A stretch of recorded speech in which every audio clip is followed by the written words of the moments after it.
Здравейте отново. Ако отивам да ги търся големите топалки, да видим. Отивам на същото място, на което бях и миналия път. Да видим дали ще са там. Доста труден преход до там. Малко се задъхахме, но почти стигнах до мястото и след малко ги почвам, ако има изобщо нещо де. Защото то не се знае. Миналата седмица е било едно, тази седмица може да е съвсем друго. Но аз съм длъжен да проверя. Така че да видим любимите кефали дали са там.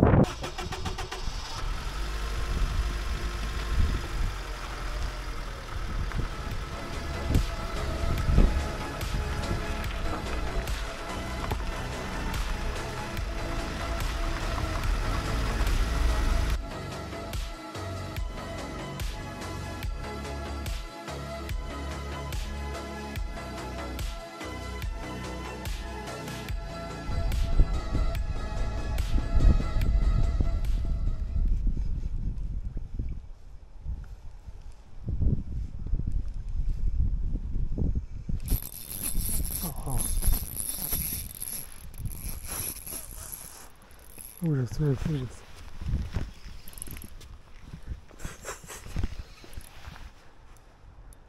Пак е топалка. С него вървят още поне 3.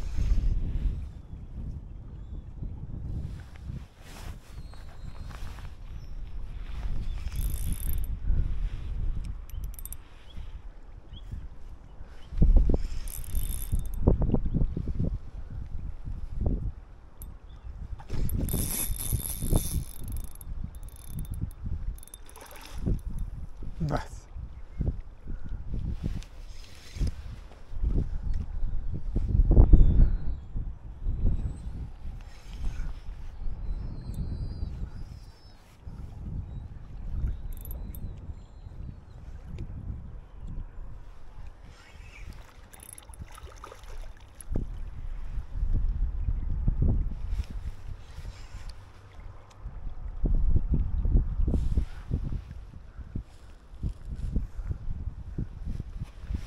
Ако мога да го вкарам.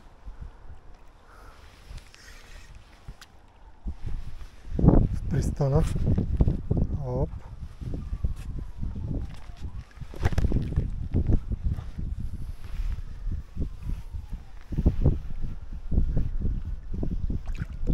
Стай.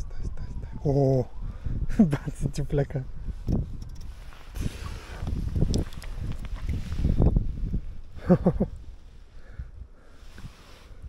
Как е?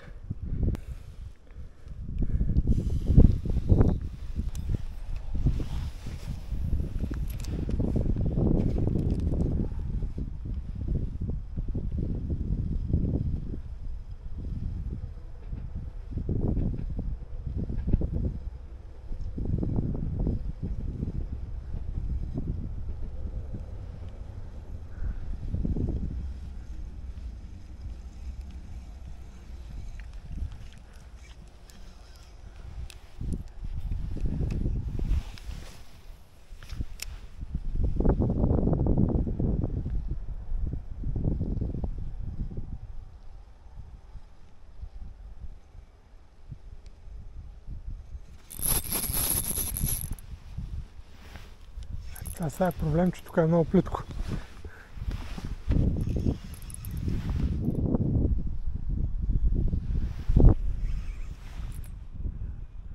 Ха-ха.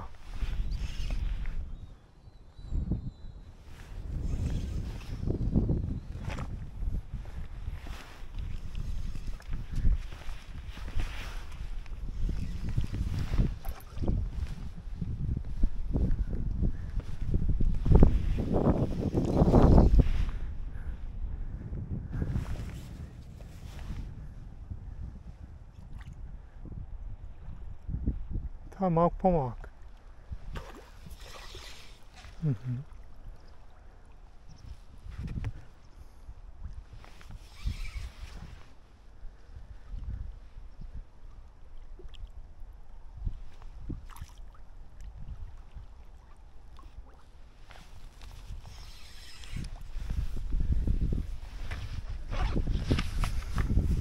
Пак ги напипах.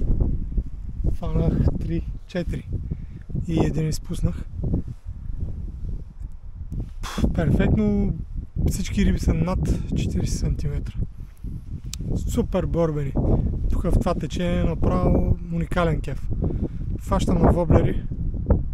Първо фащах на един много мъничък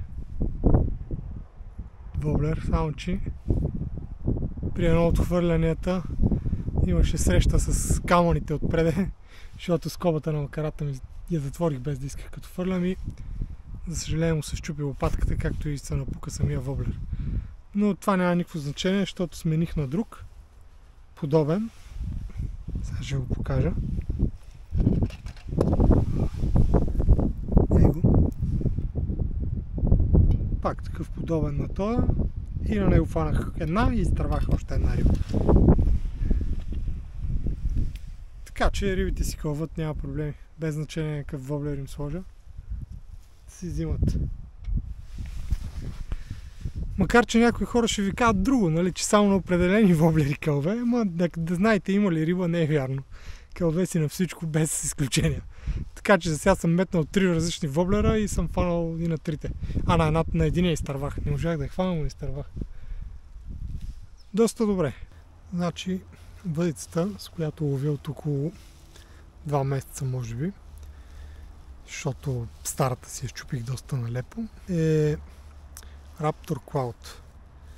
Се води модела, дълга е 2 метра и 13 см с акция от 0,7 до 7 грама. Строя и е бърз, към бърз, умерено бърз може би. И силата й се води ултралайт. Макарата ми е купена от AliExpress преди доста години.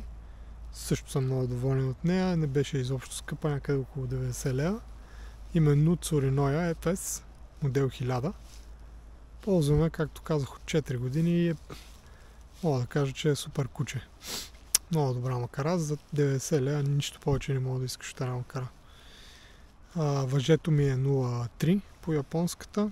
Издържа до 2,7 мисля, че беше килограма. На Intec или Intech, кой както го казва. Не беше особено скъпо, някъде около 20 и няколко лева може би. И флуорокарбона ми също е на Intech 0,17.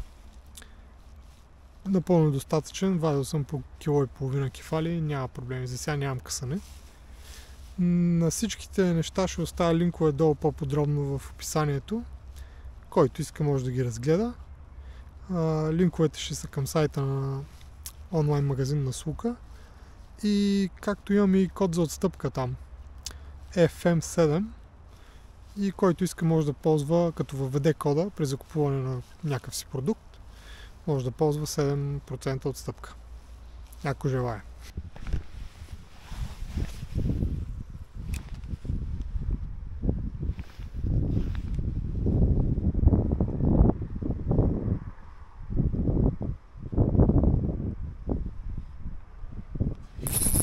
Оха. Айде.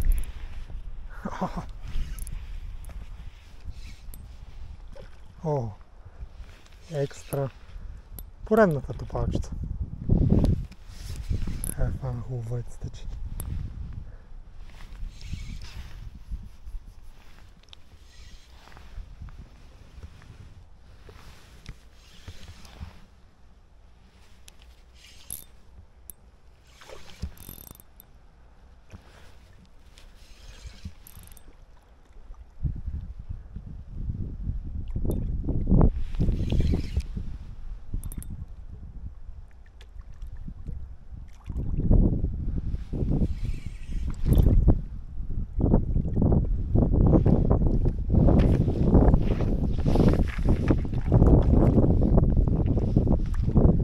Пусна, няма смисъл да се тормозиш.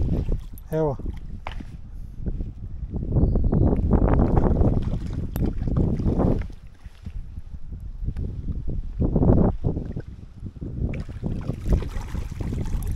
Еба.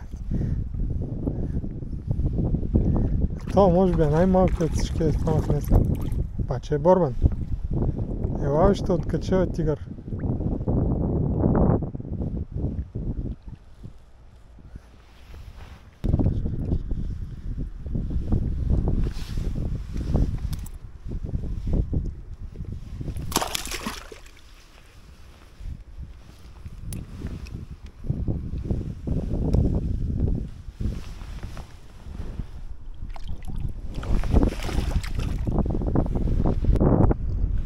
Оп! Още един. То удари толкова лекичко, че не е истина. Явно е бил доста бързо излиза. А е голям. Явно е бил в бързото течение и доста изморен ми се струва. Хубава риба.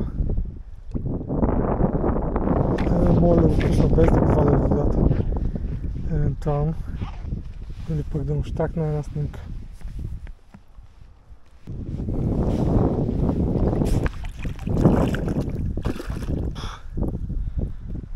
И изчезва.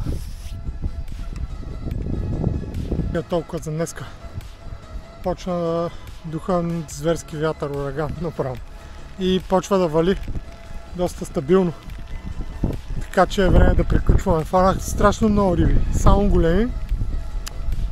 Перфектни. Искам да кажа, някой ако се пропуснал случайно да се абонира за канала, може да го направи и да удари по един лайк на клипчето. До нови срещи. Чао, чао!